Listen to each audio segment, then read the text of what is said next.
Today I'm going to talk to you about verbal abuse in the workplace. Did you know that according to an article published in Forbes magazine in 2017, it stated that recent studies have shown that workplace bullying is on the rise.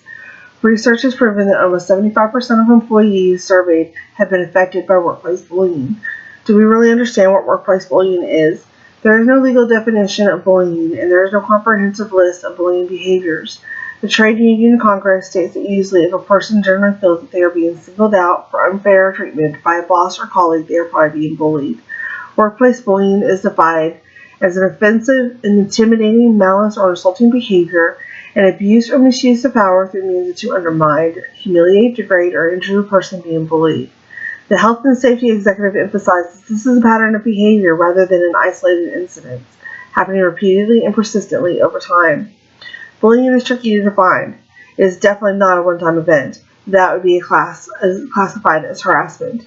Bullying, on the other hand, is deliberately intended to dominate, to cause distress and fear in the intended victim. Bullying often happens in private settings or by a person of authority and difficult to find material evidence for. Bullying doesn't happen by accident. It must be a deliberate action, and even those perpetrators might say they meant no harm when reprimanded. Bullying often involves a planned campaign by the bully with a likelihood of negative intent. But this is why it is so tricky to show that it involves a subjective assessment of the motives of the bully, and intent is always difficult to bring to court. When I faced workplace bullying, I found it difficult to understand what was happening to me at the time. I was scared and worried to talk to someone about it and cause trouble, especially as it was from someone who was my direct boss, as I was full of self-doubt to be able to carefully and objectively define as workplace bullying. After talking to several people about it since, their own experiences of workplace bullying, I have heard similar stories. When I was bullied, initially it never occurred to me that it was bullying. Gradually, it made me more and more miserable, increasingly worried and anxious about going to work and just unsure of my own abilities. And this is what workplace bullying does. It knocks the self-esteem of even the most resourceful and confident person, wearing them down so they are less trusting of their own instincts and judgment, and consequently unfit to work. Another form of workplace abuse is called gaslighting. Gaslighting is another word used when an abuser makes you feel like you are losing your mind or memory. An abuser might deny an event happened, call you crazy or overly sensitive, describe an event as completely different from how you remember it. Gaslighting is a form of emotional abuse that abusers use to maintain power and control. When a victim is questioning her memories or her mind, she may be more likely to feel dependent on the abuser and stay in a relationship, in this case, the workplace. Gaslighting happens over time, and you may not notice it at first. Workplace abuse can literally make you sick. Like any situation that causes chronic stress, coming to work each day with a sense of foreboding can have lasting health consequences. The stress hormone cortisol, which floods the body during that fight or flight response, helps prepare us to be nimble and aware in response to perceived threats. Over time, though, repeated exposure to too much cortisol can build up to a laundry list of nasty, terrible effects. Trouble sleeping, anxiety, depression, increased blood pressure, and heart disease. Studies have shown that bullying in the workplace will damage self-esteem, impair cognitive function, and threaten emotional and physical health. This research showed a direct link, which is known to learned helplessness and depression. In these cases, the bullying induced post-traumatic stress and even suicide. Some can say it's hard to deal with, but I'm over it. And verbally, yes, he harassed me, but he did apologize. I have to let it go. Apologies nor does time necessarily heal wounds. The physical and emotional effects of verbal and emotional abuse at work, whether it comes from a boss or colleague, can linger over time. Even though explosive outbursts are pretty obviously problematic, but abuse in the office often takes a sneakier form. In my case, it could be comments of not everyone can go to the good schools. Maybe if you paid more attention, she has a perfect boss. Why was she grinding her teeth? Or subtle things like snatching the instruments from your hands, throwing the instruments onto the tray, snapping fingers because you're not moving fast enough to suit their wants.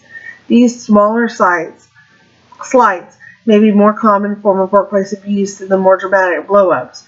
Usually the individual behaviors don't look like much, but they hurt all the same. The problem is that these repeated digs add up. They're often not recognized for the abusive behavior that they are. So many little incidences, rather than one big one, makes it hard for them to recognize what's happening to them. Talking to other people about what's happening to them because this gives them a better perspective. Plenty of people would hear and shrug their shoulders at the situation, which is precisely why the abuse can continue unabated, leaving the target without a way of coping. Social support at work has been shown to counteract the effects of job-related stress, but it is a lot harder to access that support when you can't put a name to the problem. And while it doesn't sound nearly as dire by comparison, workplace abuse can also derail professional ambitions. Employees are too distracted by constant threat and mistreatment to focus on their work, or they become emotionally exhausted to the point of burnout, or they lapse into absenteeism to avoid the abuser. It is exhaustion or fatigue, where one feels like they can't really deal with being at work anymore and they want to quit. It only happens in an office that allows it to happen. Workplace emotional abuse is a three-way interaction. There's the abuser, the person on the receiving end, and the company that creates the context in which it takes place. And how they respond to the abuse has profound implications for how things go forward. One of the things we know is that this stuff usually occurs in the presence of other people. So the question is, what are these other people doing? Besides direct impact on the person who is bullied, it also has the impact of those who are witnesses to the bullying in the workplace. Bullying, aggression, and a concerted effort to undermine an employee creates a negative work environment. Bears are facing similar fate, stressful and the helplessness of disempowering, leading to a low morale in the workplace and a drop of productivity. The data shows that the workplace bullying is so much more widespread than the attention and acknowledgement it receives. People are reluctant to speak about this. Often, they have been pushed out of jobs with redundancy packages and severance contracts that forbid them from speaking out. Often, they just wish to put the past behind them. There is also a sense of guilt that is brought upon themselves, a classic mindset for someone who's been bullied. If, like me, you're being verbally or emotionally abused in the workplace or know of someone who is, advise them to start looking for a better job.